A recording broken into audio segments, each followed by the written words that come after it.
T'as vu le Bitcoin? Au moment où je suis en train de tourner cette vidéo, il est en train de prendre plus 12% sur la journée. On a largement cassé la barre des 60 000 $. Et je fais cette vidéo pour essayer, non pas de faire de la prévention, mais plutôt potentiellement t'aider si tu es en décision d'investir ou pas dans le Bitcoin, si tu as des doutes, si tu penses que c'est une bulle, si tu penses que ce n'est pas une bulle ou quoi que ce soit. On va essayer de répondre à cette question dans cette vidéo. On va regarder s'il y a des signes que ça pourrait se retourner ou si, au contraire, il n'y en a absolument pas. Donc là, nous sommes sur le graphique du Bitcoin et tu peux voir que depuis quoi? En 3 jours, à peu près, allez, on va prendre en une semaine, on a pris 24%. 24% en une semaine, c'est pareil à peu près pour l'Ethereum. En une semaine à peu près, ça a pris quoi? 18%, un petit peu moins que le Bitcoin.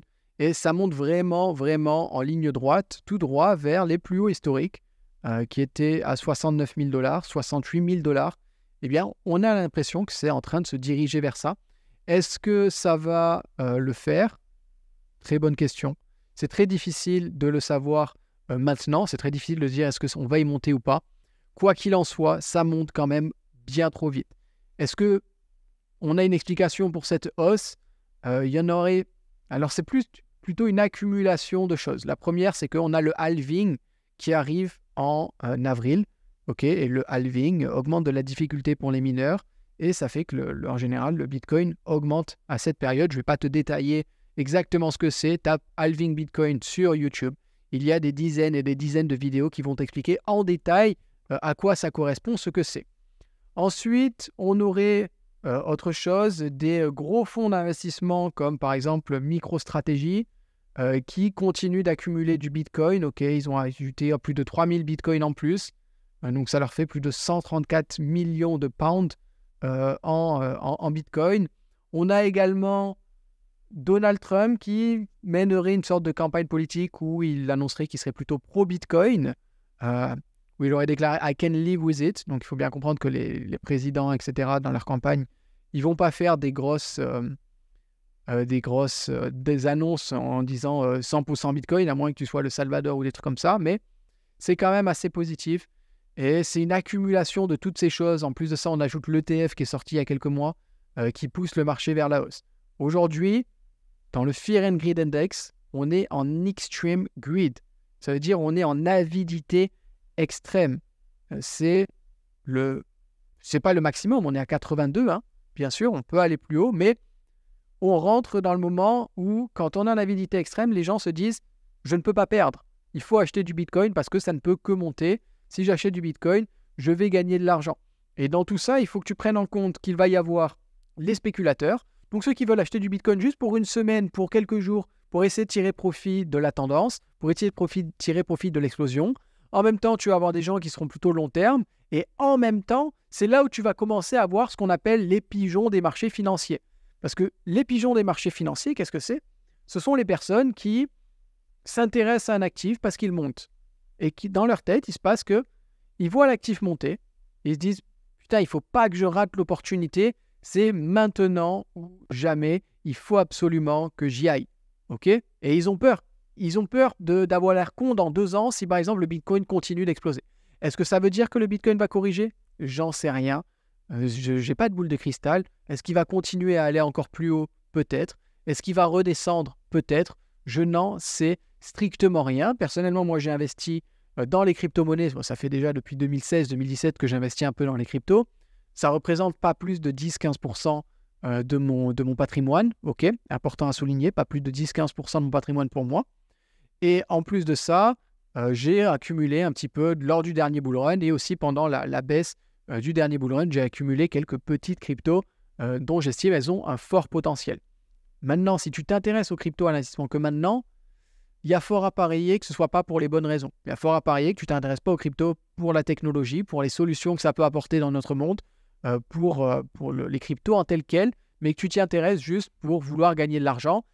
Et ça, en général, ce n'est pas un comportement qui est sain sur les marchés. C'est pas un comportement. C'est très rare qu'une personne qui va sur les marchés avec cette mentalité sorte avec de gros gains, sorte en ayant changé sa vie, sorte en ayant fait de l'argent. En général, elle va changer sa vie, probablement, mais pas dans le bon sens. parce qu'elle va être trop avide d'argent, elle va être trop en confiance, elle va penser que c'est facile, et c'est là où les mauvaises surprises arrivent. Avant d'aller plus loin et de prendre quelconque décision, je voudrais que tu prennes quand même connaissance de ce qu'on appelle le processus d'investissement, le roller coaster d'émotions, donc les montagnes russes, des émotions, de la psychologie d'un investisseur, surtout quand on est face à une bulle, quand on est face à quelque chose d'assez spéculatif et qu'on commence à arriver sur quelque chose de dangereux. Ok. En général, la première chose qui se dit, c'est « Ah, I see a trend, I should watch this market ». Donc, je commence à voir une tendance, je devrais regarder le marché. Ça, pour le coup, ça fait quelques semaines déjà que, depuis que le Bitcoin est en hausse, depuis l'ETF, etc., qu'on est remonté au-dessus des 30 000 $, que je commence à avoir de plus en plus de personnes qui me disent « Ah putain, t'as vu, le Bitcoin, ça commence à devenir intéressant, là, ça remonte, ça y va fort ». Donc, ça, je pense qu'on l'a passé.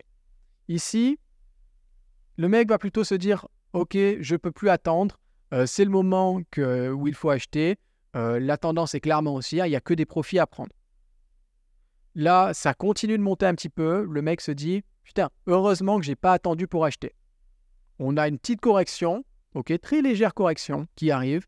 Là, le mec va plutôt se dire « Ah ben tiens, une correction, c'est le moment idéal pour que je renforce ma position. » Là, le marché va commencer à bien s'effondrer, il va se dire « Ah ouais, à ce prix-là, je vais doubler ma position, c'est une impression incroyable. » Là, ça rechute encore une fois.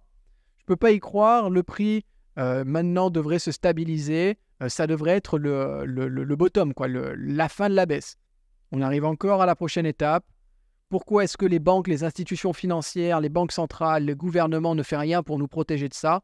C'est un énorme scam. Qu'est-ce qui se passe? Ça rebaisse encore une fois. Et là, il se dit, OK, là, c'est bon. Perdu pour perdu, là je revends, je limite la casse. De toute façon, ça avait l'air d'être une arnaque et ça remontera jamais. C'est la fin de l'histoire, c'est la fin de l'aventure.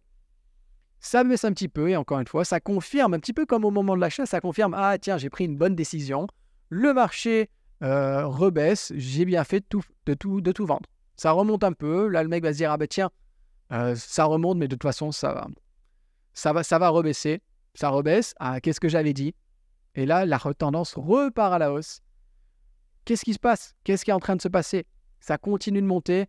Je savais que pendant tout ce temps, j'aurais dû garder que ça allait remonter. Tu vois, là, on est quasiment au niveau de son point d'entrée. On est un peu moins. Et là, on revient au point d'entrée où il était à la base, où il n'aurait rien perdu s'il n'avait pas revendu. Il va se dire, putain, qu'est-ce qui se passe? J'achète quelque chose. De toute façon, c'est légèrement moins cher que la dernière fois que j'avais acheté. Donc, ça reste convenable. Et ensuite, souvent, l'histoire se répète. Et donc là, avec le Bitcoin, je ne suis pas en train de dire que c'est la même histoire. Hein. Loin de là. Il faut savoir que quand une bulle spéculative arrive, on ne peut pas savoir quand elle va exploser. C'est-à-dire qu'on peut être à 60 000 maintenant et avoir une explosion et ça redescend.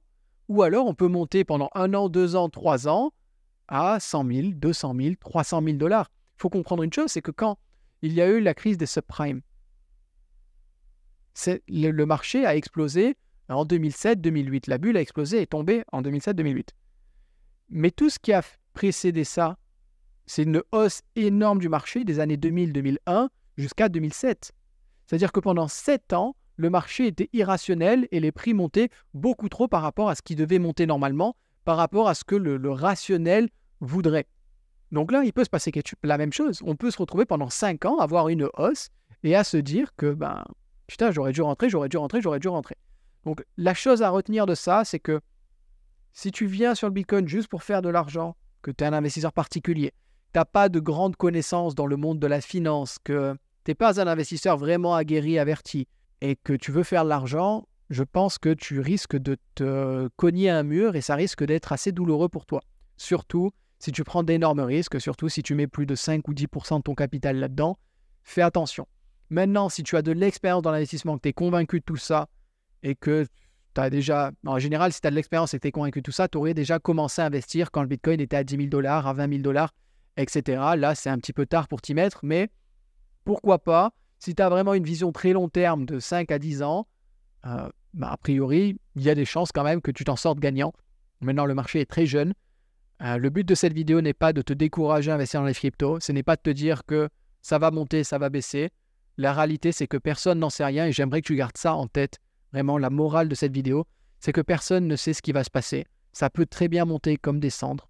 J'espère que ça va monter parce que si ça monte, ben forcément mon portefeuille va aussi beaucoup augmenter et ça risque d'être très, très lucratif pour moi. Donc, je voudrais que ça monte. Maintenant, la vérité, c'est que je n'en sais rien. Donc, s'il te plaît, fais attention, ne prends pas de décision hâtive. Ne te fais pas avoir bêtement parce que tu peux voir sur Internet, par l'euphorie globale, par les groupes de chat ou les forums où tout le monde s'excite comme pas possible. Ne sois pas, j'ai pas envie de dire stupide, mais ne sois pas naïf avec ça. Le Bitcoin ne va pas changer ta vie si tu investis maintenant. Ça aurait pu changer ta vie si tu avais investi à 10 000 ou il y a quelques années en arrière. Potentiellement, ça aurait changé ta vie. Mais si tu investis maintenant, a priori, ça ne va pas vraiment changer ta vie sur le moment. C'est tout pour cette vidéo.